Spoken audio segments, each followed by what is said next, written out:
edition of the Quintessential Rebel podcast. This is your host, Kareem. 2025 is a brand new year, and I know just like myself, you guys have a lot of goals, a lot of aspirations, a lot of things that you would like to accomplish this year. Well, we would like to help you on this journey called life. On this show, we will feature a lot of different guests that will bring so many life experiences into your life to help you on this journey. Today we have a very special guest, and I'll tell you why he's special in a few minutes. And he's going to be here for the duration of the show today. I want you to sit back, relax, call your girlfriends, your boyfriends, your husband, your whoever. Tell them to come listen to this episode because I can promise you, no, I can guarantee you that it will definitely change your life. He's a seasoned doctor of physical therapy with 30 plus years of clinical experience. He's an expert in metabolic health. He's a writer. He has articles on physical activity, diet, health, and wellness. He has his articles on Premium Times, Kevin, MD, and so many others. His educational background, he got his Doctor of Physical Therapy, his DTP, from Utica College. He has a Bachelor of Medical Rehab in Physiotherapy from Obafemi Awolowo University in Nigeria. He is the president of the Community of Nigerians in Kentuckiana. He is the General Secretary for Obafemi Awolowo University Physical Therapy Association. He's a former General Secretary. He is a member of the International Association of Nigerian Physical Therapy and the American Physical Therapy Association. He's a husband of 30 years with 3 grown children and a son-in-law. Well, for those of you who have not figured out who I am here to introduce, I'm here to introduce my husband, Chief Dr. Mukaila Kareem. Thank you so very much. You are welcome. Thank you. Good you are welcome. Good to So, be here. I decided to bring you on the very first show. This is the first show, guys, okay? At least for 2025. Okay. Because of the value that you have to offer when it comes to the topics that we'll be talking about today. Everybody wants to be healthy. Everybody worries about what can I do to maintain my health, to stay in a particular size. What can I do in terms of dieting? What can I do in terms of prevention of diseases? Now, even though you're not a medical doctor, you have a wide experience and education as it relates to chronic diseases and illnesses and as it relates to physical activity. But before we dive into that, I would like to ask you to just talk a little bit about your background growing up in Nigeria. Again, thank you very much, baby. I'm so glad to be the one here to get us set up for 2025. Again, like you said, what is very important to me and one of the very good points, that's I've really contributed to my professional career and experience is my growing up background. I grew up in a very rural community back in Africa, where there was no light, no street light, and that experience is an experience of in a situation where you have less amenities, where you don't know whether you're going to have 3 square meals a day, where your parents don't ask you whether you are full. All you are asked is, have you had something to eat? True. So that is the experience that I have growing up. And that has really contributed to my clinical experience in terms of metabolic health, when we talk about metabolic health, every living organism, grew out of scarcity. There is no environment where you have, until about 30, 40 years ago, Okay. where you have plenty, where you have to choose whether it's carb you want, whether it's protein, or whether it's carbohydrate. So every living organism existed, before, out of, lack of resources. So that experience growing up in village in Africa contributed to my experience here. Okay. And coupled with that, as a physical therapist, we do what we call, there is a gold standard in physical therapy, and everybody knows it. If somebody is not working right, you know it. Mm-hmm. If somebody hurt, you know it. Yeah. So as a physical therapist, so our job is to, get our patient towards normal working pattern, towards relieving the pain. So you see it and you know that your job is to get the patient to as normal as possible. Now, modern medicine did not evolve that way. Okay. Modern medicine evolved in what is called jam theory practice, which is if you have infection, they do your lab, they take blood, they see, or they take your urine, they see exactly what kind of germs that affecting your body system, and they give you antibiotics. True. And so when you get your antibiotic, you get healed. And one more thing, when you are sick, you are not running around, you are not hungry, and you are not stimulated to to do anything socially. So it's called sickness behavior. Okay. Now, when you have diabetes, you have heart disease, or you have high blood, too much cholesterol, it doesn't show that way. Okay. So the way the modern system tries to address that, they still want to address it in the form of germ theory of disease. So instead of prescribing, most doctors will be run out of time if a doctor tells you, you have diabetes, but you need to fast a little bit. You need to break it down. Instead of talking about you have sugar, Yeah. and so I can give you medicine, I can give you insulin to clear out the sugar. You see what I'm saying? So if you give the medicine to clear out of sugar, the sugar is not going to be sugar. That sugar will be converted to fat. Okay. And that fat has to be stored somewhere. And that has not really addressed the problem. So the modern health system does not actually try to get root of why of it. The root cause of The it. root cause of it. Okay. But we see it is symptomatic. Yeah. You have sugar, we want the sugar to go. You get insulin. Okay, so we're going to pause on that because there's so much to unpack.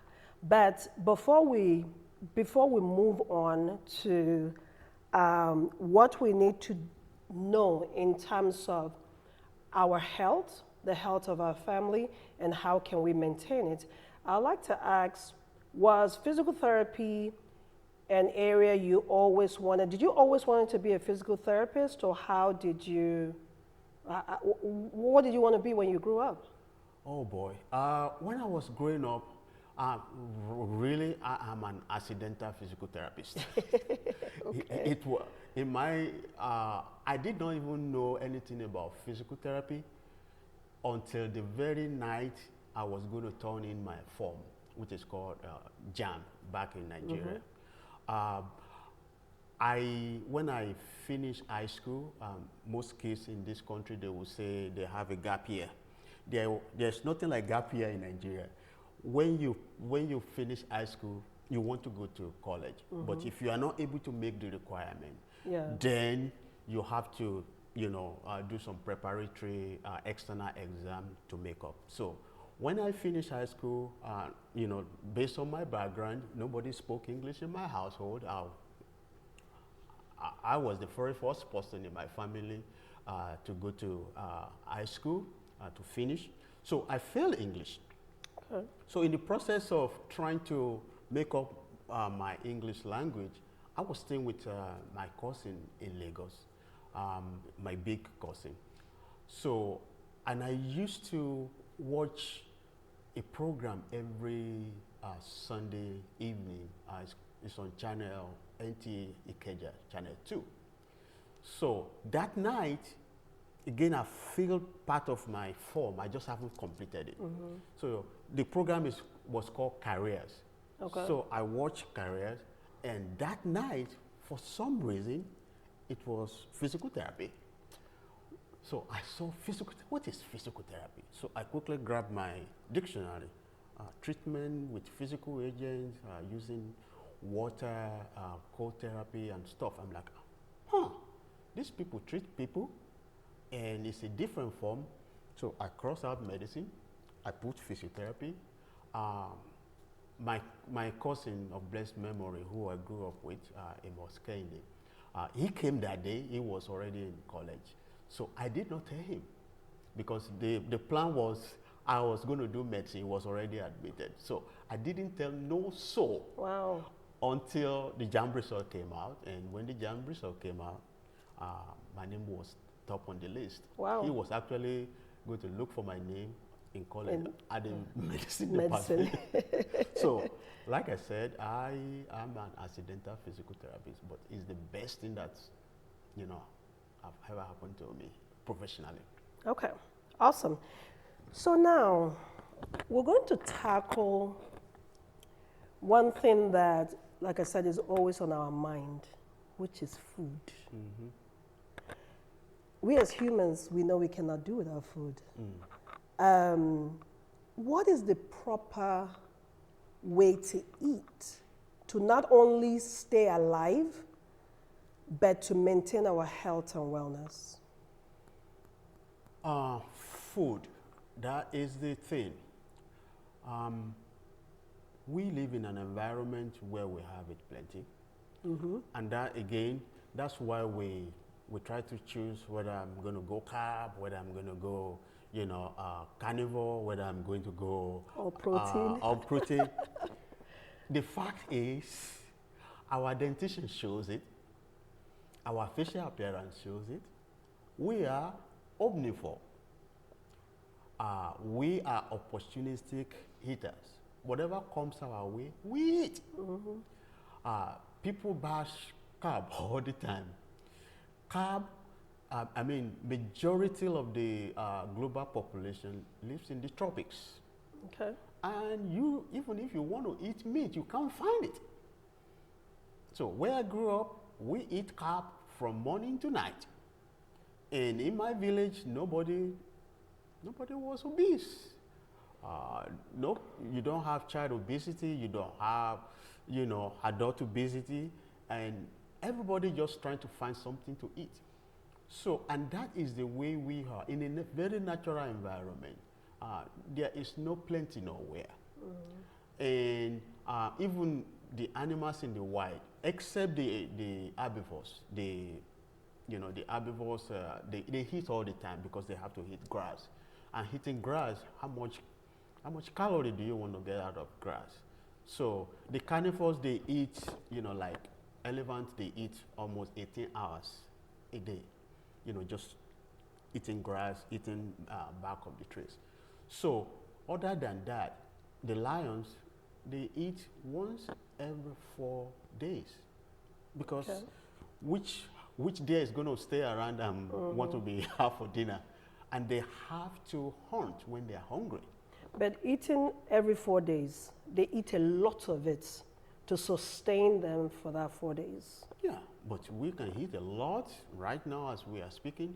Eat a lot now, and in dinner we're still going to eat a lot. Oh, sure. Sure.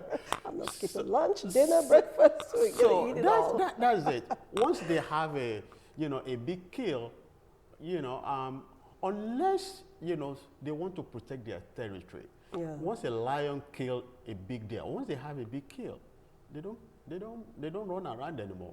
Where do you want to start running around when you are full? But when they see, you know, somebody encroaching into their territory, just like hyenas, they hate hyenas. Uh, they will try to, you know, fight them to off and kill them too.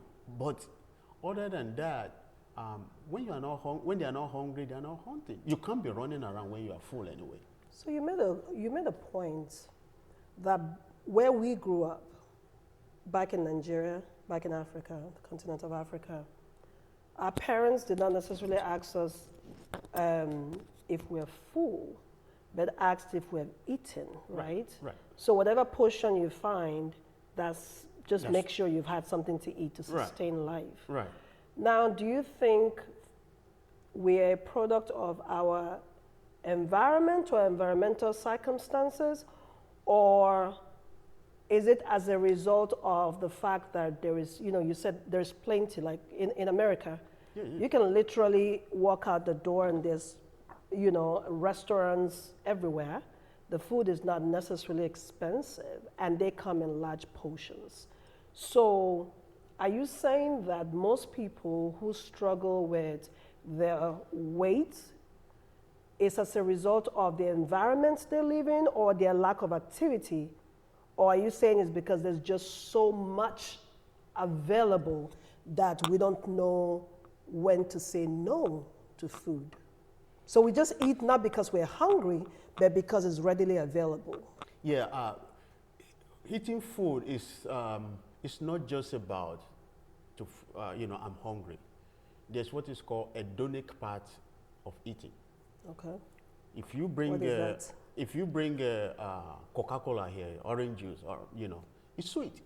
I don't have to be hungry to eat ice cream Okay. because it tastes good. If you give me bitter leaf juice right now, I'm gonna. I don't want it. So we don't even have to go out of this studio. You can just tap on your phone, True. and they'll deliver food True. right here. Yeah. We have no idea where that food, you know, came from.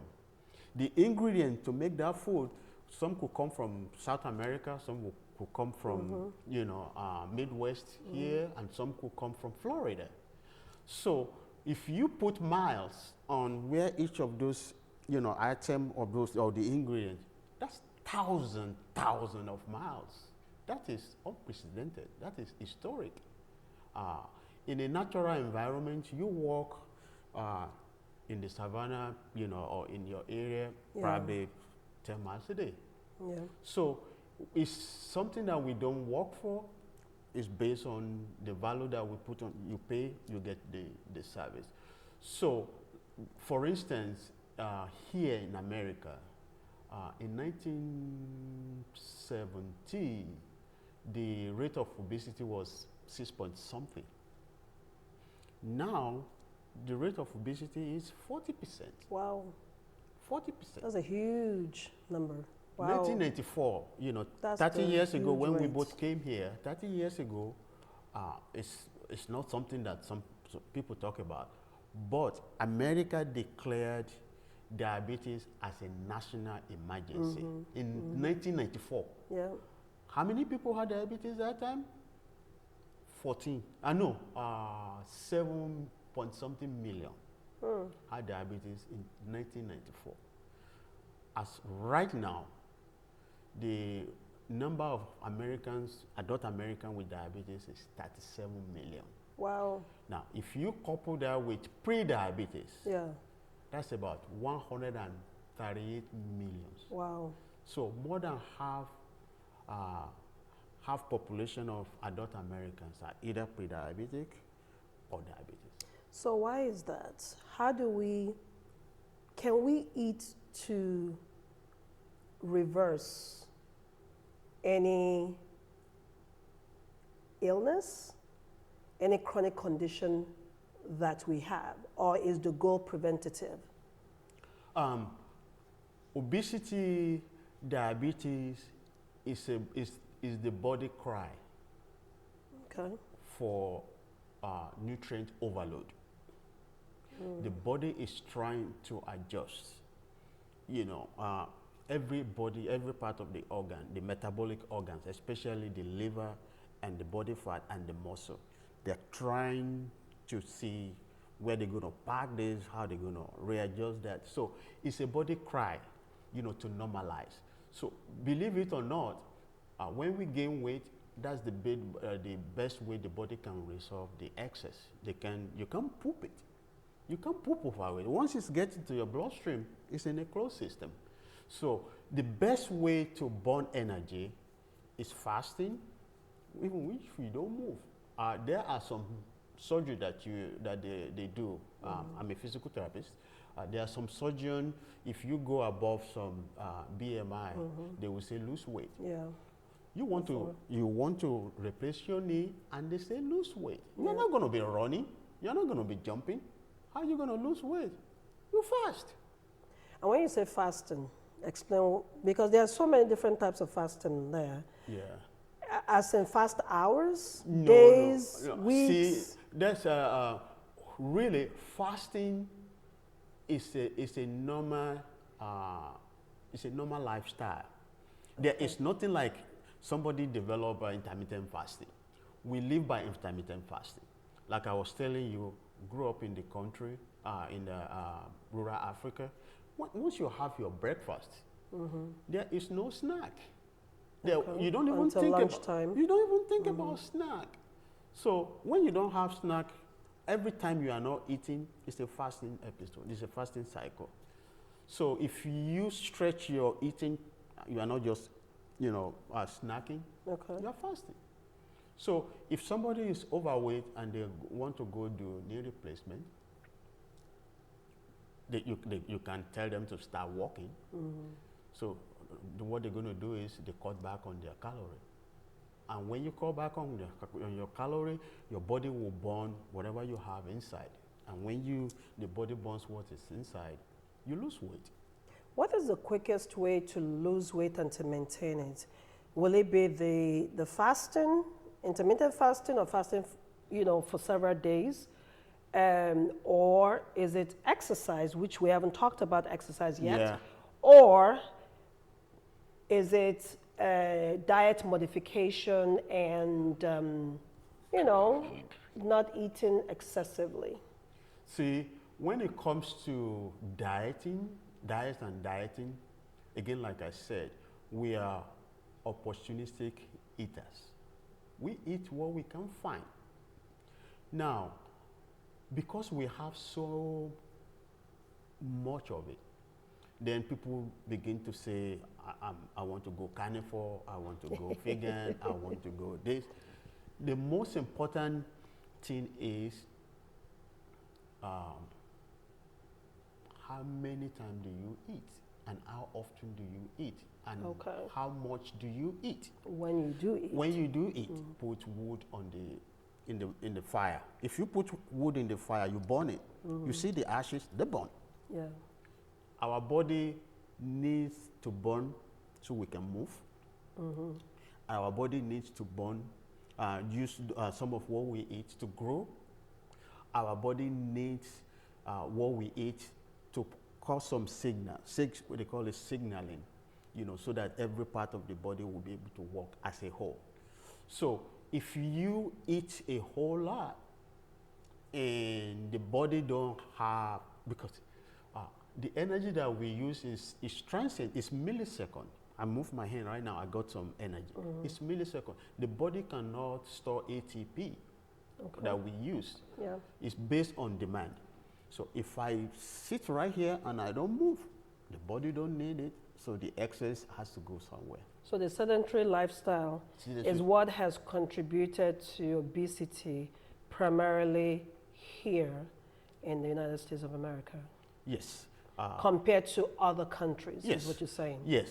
And there was a study done in 2001, so that's as far back. And most other studies have kind of supported it. It was done by EPA. It find out that Americans, they stay indoors 90% of the time.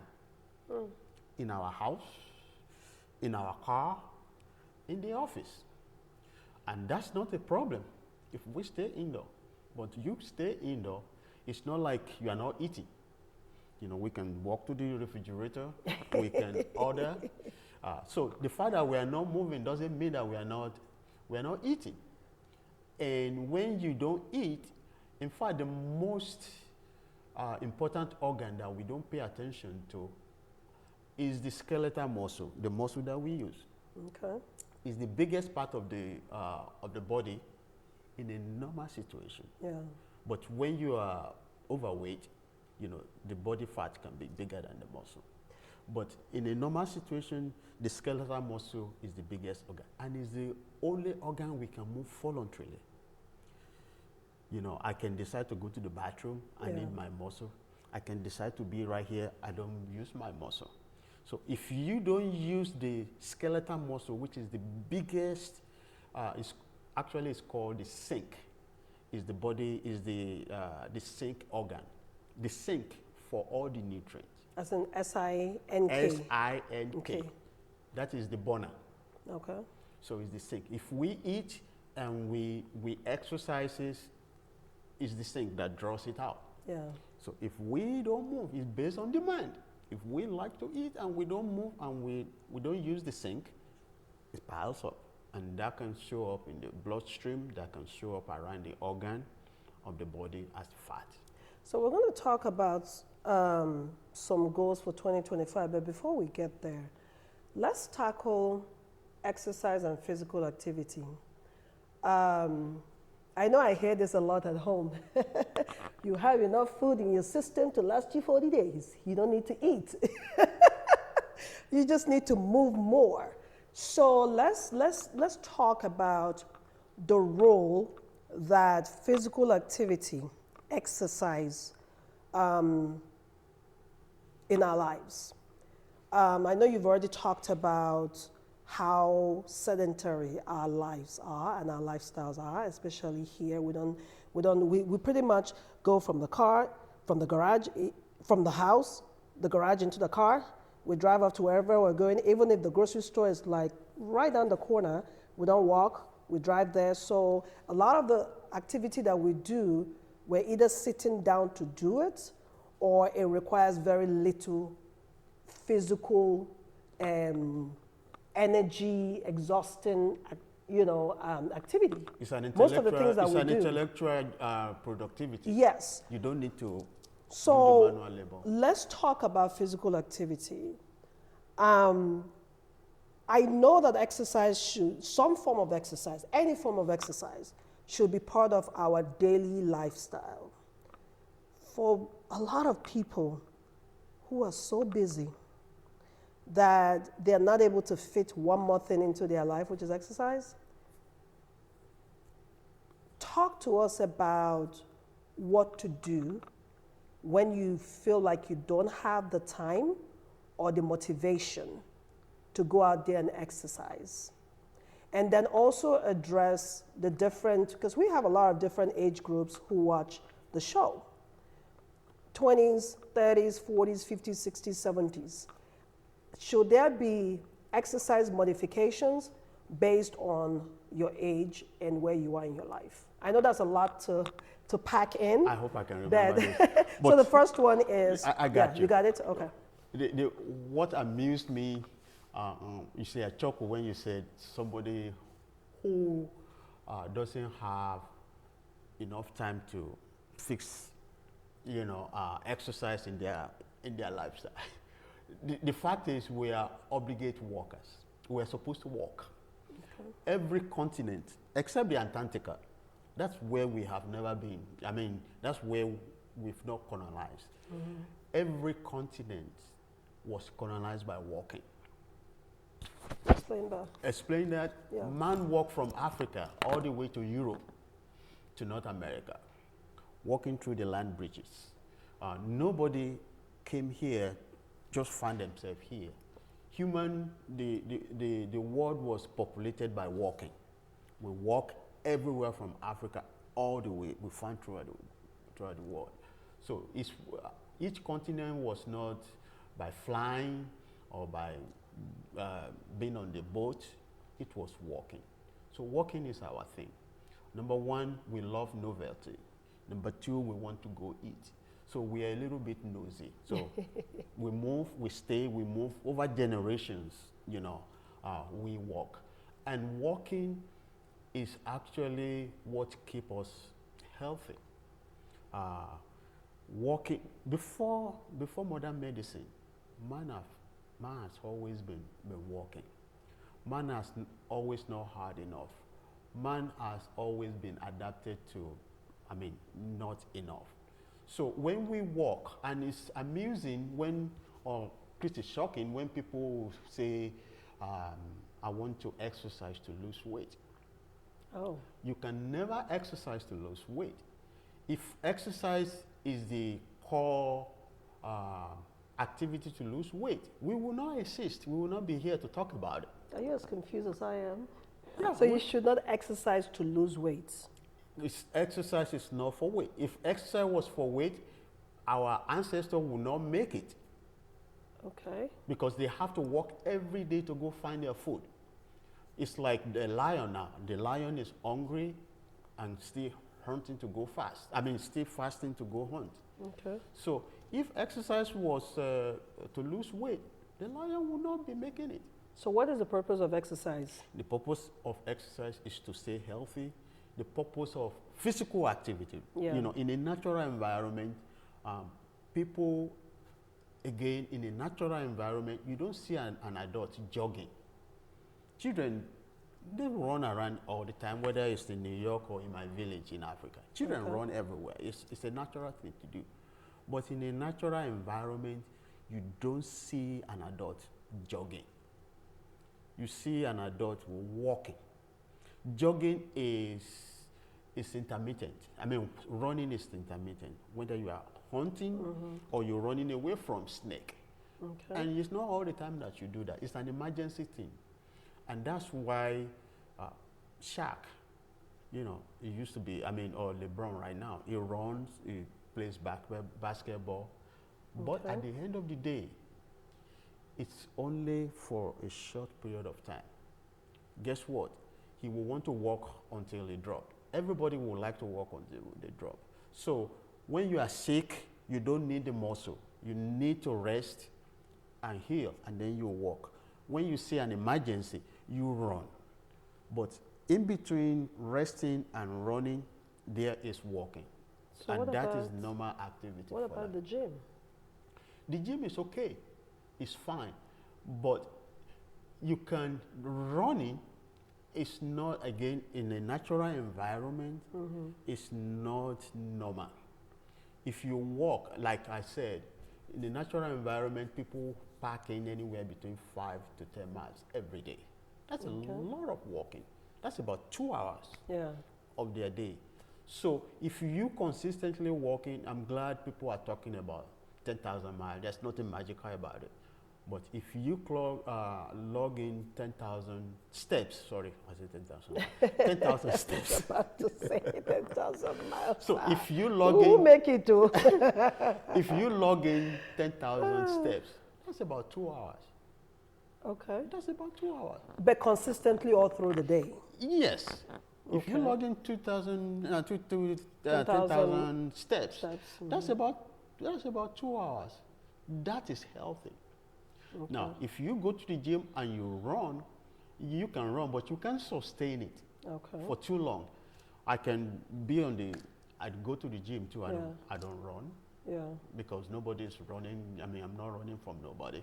So it's the sustainability that is the most important thing, because a lot of times when a new year, people say, oh, new year, new me. The first of the month, the first of the year in January, the gyms are packed with people. But give it till February, March, April, then the number starts to dwindle, then people lack the motivation to get back to the gym. I remember, 2-3 years ago, I was in the best shape of my life, okay? I hired a personal trainer.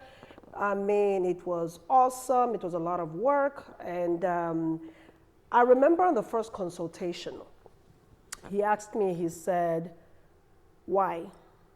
Tell me why you want to do this. And I said, well, I'm trying to get in shape for my birthday and all of that. He said, that's not enough motivation. Because after your birthday is come and gone, then you're going to stop exercising. He said, give me another reason. I said, because I want to be healthy. I want to maintain my health and wellness. He said, now we're talking. That is a better motivation than if you're just trying to lose weight for a specific event. So what can we do on a daily basis so that we don't start and stop? Because that is the situation a lot of us are faced with, is that we're excited, we get motivated, we start, and then life happens, we get busy, we get lazy, we get less motivated, and then we stop. Yeah, and when you go to the gym and you run and you sweat, you think you've done quite a bit. You know, it gives you psychological feeling that, you know, I'm burning it. But the sweat that you break is not necessarily mean that you're burning a whole lot.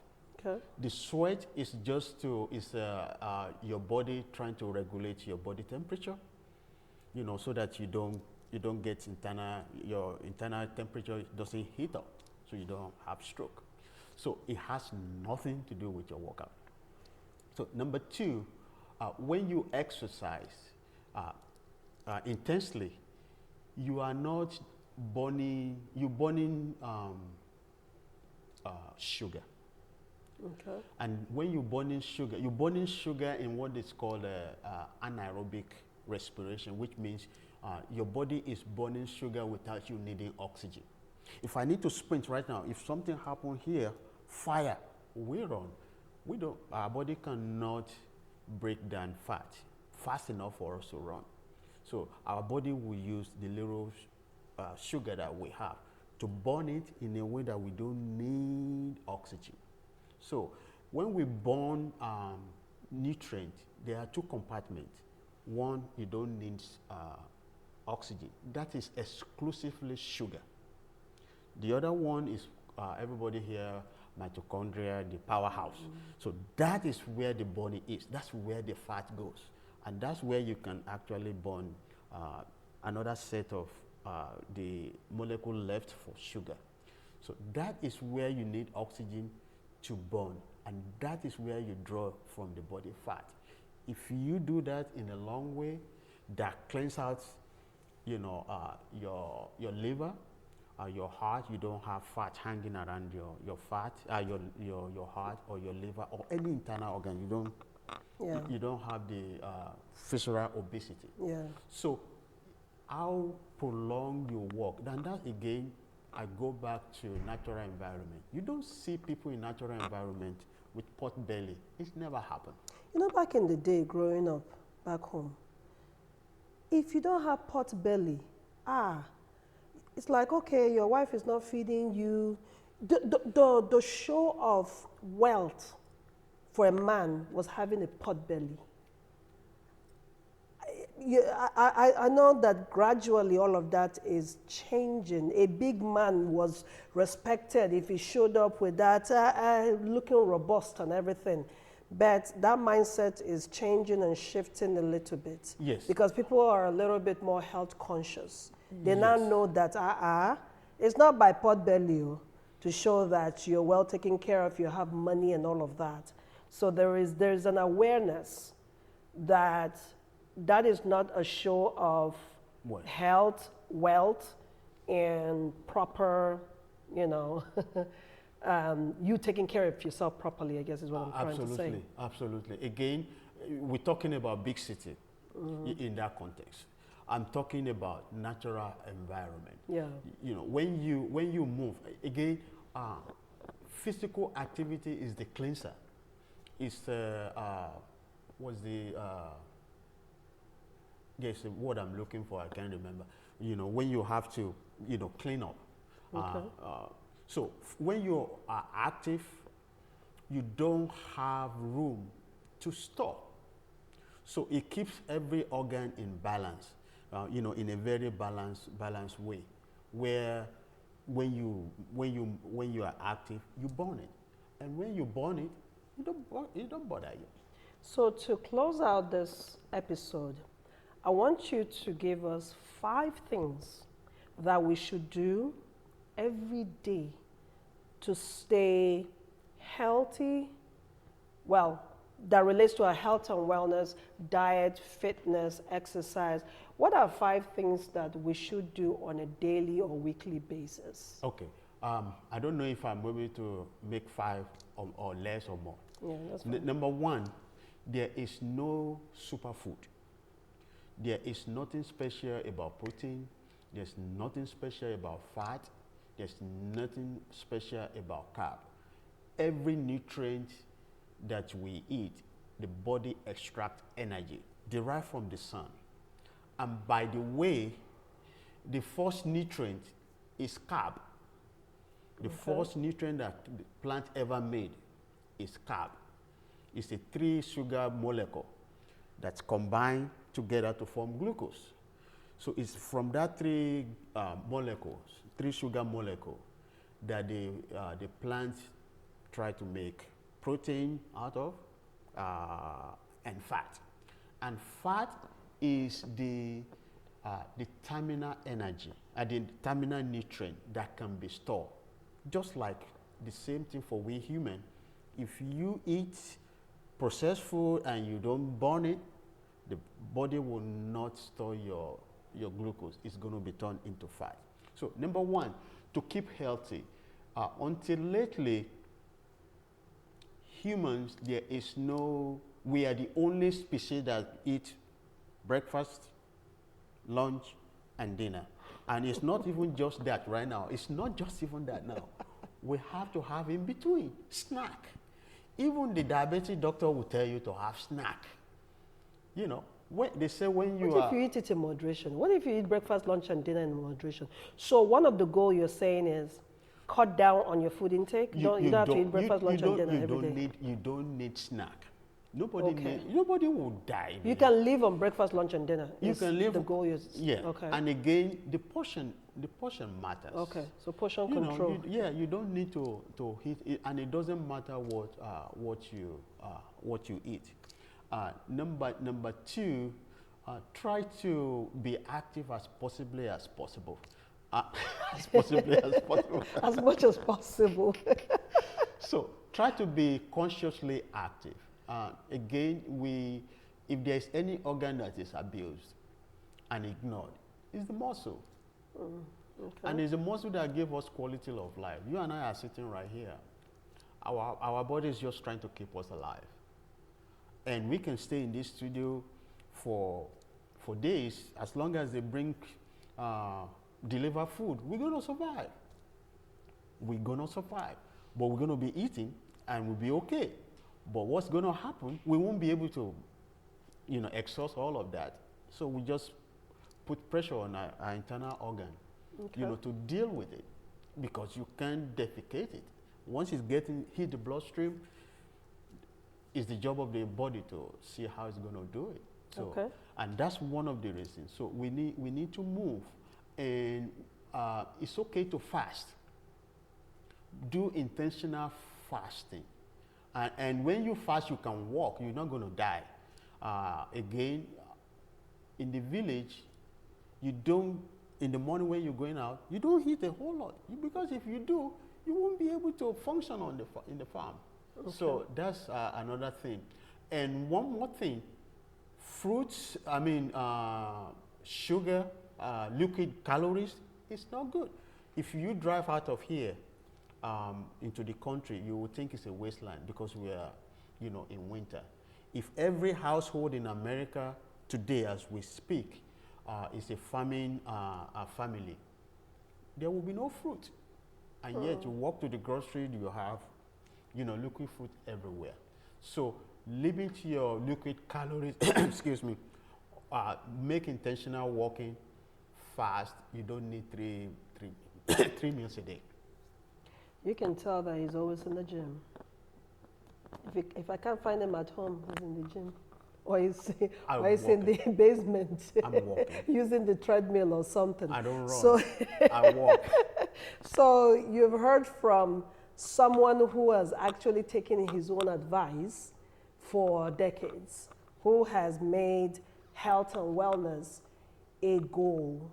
Not just a goal that he talks about, but something he has implemented at least for as long as I've known him. So our goal for 2025 should be exactly what he has talked about. You know, we should love ourselves enough, right, to invest time in ourselves. It is so easy for us to say we're busy. I'm one of those that will tell you, oh my God, my schedule is busy, I'm busy, I'm busy. But let me tell you something. As busy as you are running around to ensure that others are okay, and I'm talking about work and family, because you go to work not just to get paid, but you're going to ensure that the company is okay. Make time for yourself. And part of making time for yourself is investing in your health and wellness by exercising, by going for a walk, by eating correctly, by resting, by hydrating. There's so many other things that we couldn't talk about on this episode because of time. But make time to take care of yourself. It's not selfish. It is not a selfish act to ensure that your mental health is also in check, so that you can be of service to others. Because if your cup is dry and you're not constantly filling it up, at the end of the day, you have nothing to give. And if you have nothing to give, nobody can receive anything from you. So it is time to slow it down a bit, take time for yourself, so that you start to glow again in 2025. Yes, you're tired, but your youth and your energy can be restored just by making simple, small changes in your everyday life. I'd like to say thank you so much for honoring this invitation to be on this show this afternoon. You've poured into us a lot of experience, many decades of experience and knowledge, and we're very grateful for that. So I'd like to say until next time, this is your quintessential rebel. Take care, everyone. Thanks, baby.